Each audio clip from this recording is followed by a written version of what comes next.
අයිබෝන් දුවේ පුතේ O level paper එකට අදාළව කතකනා කියන ප්‍රශ්නේ අනුමාන ප්‍රශ්න සාකච්ඡාවක් තමයි මේ වීඩියෝ එකෙන් ඔයගලන්ට අරගෙන එන්නේ. කන්ජි අනුමාන ප්‍රශ්න මම සාකච්ඡා කරා මීට කලින්. දැන් මේ වීඩියෝ එකෙන් අපි කතකනා බලමු. මීට අවුරුදු දෙකකට විතර කලින් මම ඔයගලන්ට එක්ක සාකච්ඡා කරපු කතකනා ප්‍රශ්නය අපි මුලින්ම පොඩ්ඩක් බලලා ඉමු.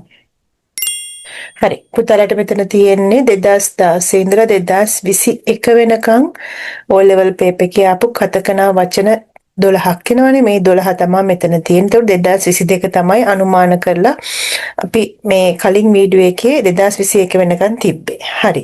දැන් අද පුතේ අපිට 2024 වෙනකන් තියෙනවා කතකනා ප්‍රශ්න වලට ආපු ප්‍රශ්න ටික. අපි ඒ ටික බලමු ඊළඟට.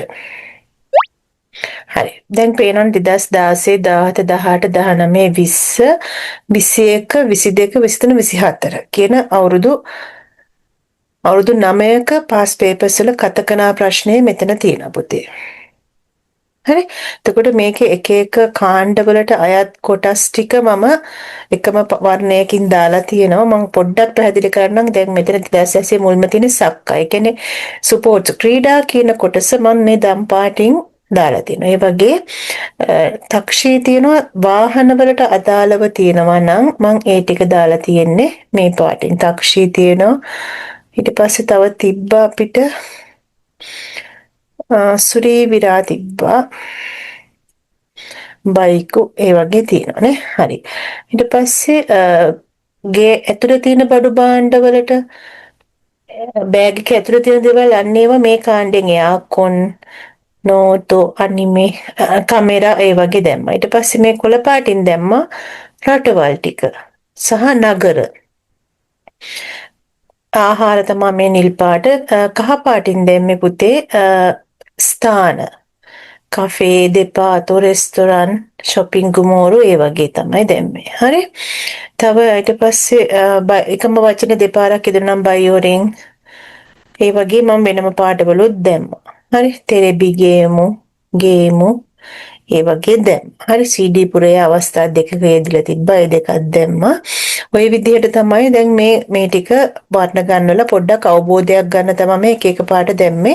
මොකද එකම කාණ්ඩේ කොහොමද යෙදিলা තියෙන්නේ කියලා බලන්න. දැන් කංජි වගේ පුතේ මෙහෙම බෑ.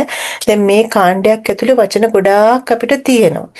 ඒ හින්දා අපි අනුමාන කරනකොට අනිවාර්යයෙන්ම හැම කාණ්ඩෙම පොදුවේ අපිට අනුමානයක් ගන්න පුළුවන්. දැන් මෙතන මේ තියෙන්නේ මම අනුමාන කරපු වචන 12ක්. හරි. දැන් මෙතන තියෙන්නේ මේ ක්‍රීඩා. නේද?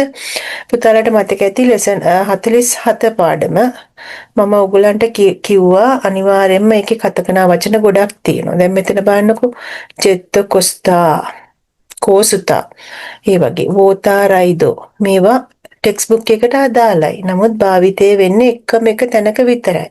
හරි මේ දක්වා යෙදිලා නැහැ. නමුත් ටෙක්ස්ට් බුක් එකේ තියෙනවා. අමාරු වචන.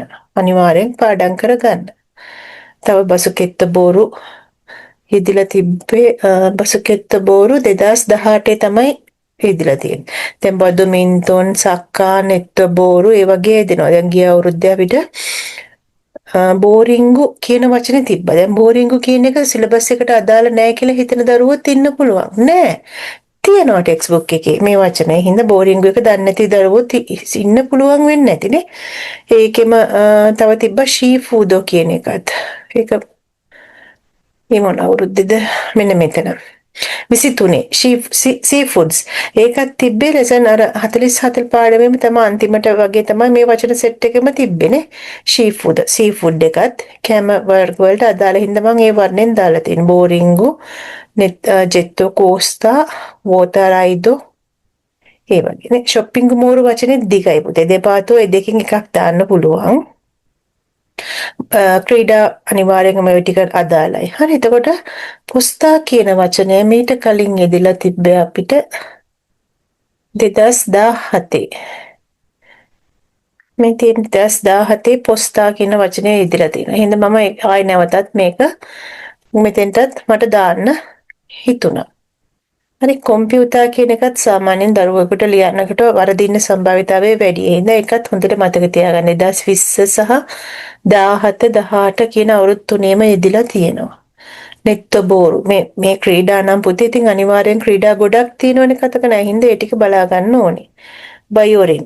බයෝරින් එකත් ආයේ 2020 තමයි ඉදලා තියෙන්නේ. ගිටාර් බයෝරින් ඒ වගේ. හරි 2017ත් ඉදලා තියෙනවා. ඒ වගේ තමයි කතකන අපිට අනුමාන කරන්න පුළුවන්. අනිවාර්යෙන් මෙන්න මේ ටික බලා ගන්න.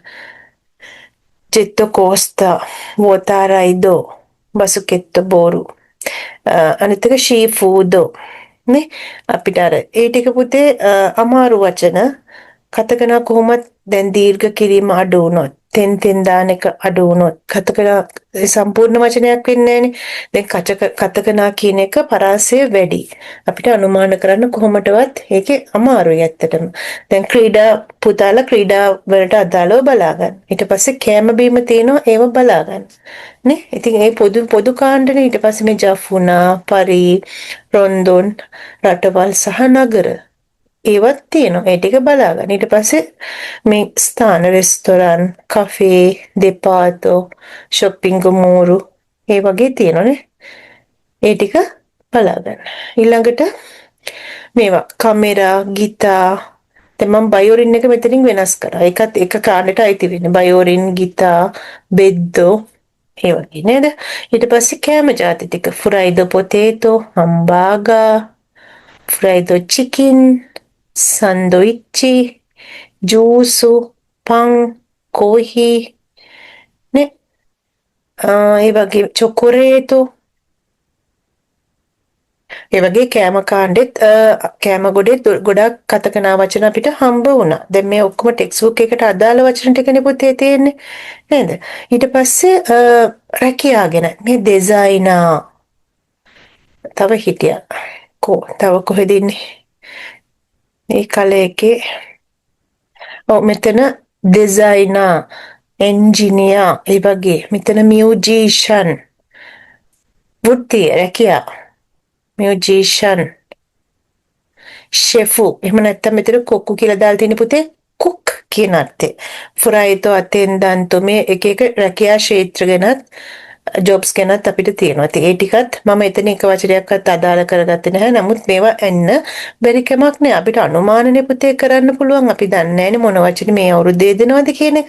හින්දා මේ කැටගරි වලට අදාළව ටෙක්ස්ට් බුක් එකේ තියෙන වචන ටික හරියට ලියන්න පුරුදු වුණොත් පුතාලට කිසිම ප්‍රශ්නයක් නැතුව උපරිම ලකුණකට යන්න පුළුවන්. ඒ හින්දා හරි කතකන එච්චරම අමාරු නැහැ කියලා මම හිතනවා. ඒ කියන්නේ පරාසය වැඩි, කාණ්ඩ වැඩි ගොඩක් තියෙන හොඳට ඒ වචන ටික ලියන විදිය පාඩම් කරගන්න පුතේ.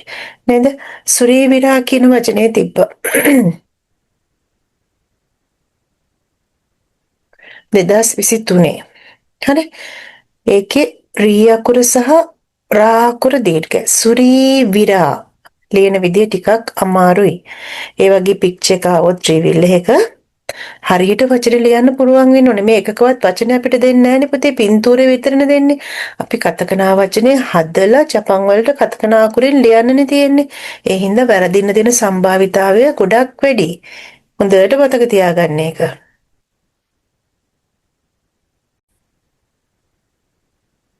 හරි පුතේ මේ විදියට දැන් කතකනා අපි එක එක කැටගරිස් වලින් වචන අපි තියෙන හින්දා ඒවට පාඩම් කරගෙන සාර්ථක විභාගේ පේපර් එකට මුහුණ දෙමු. ජය පතනවා දූල පුතාලා සීලුම දෙනාට. ජය වේවා.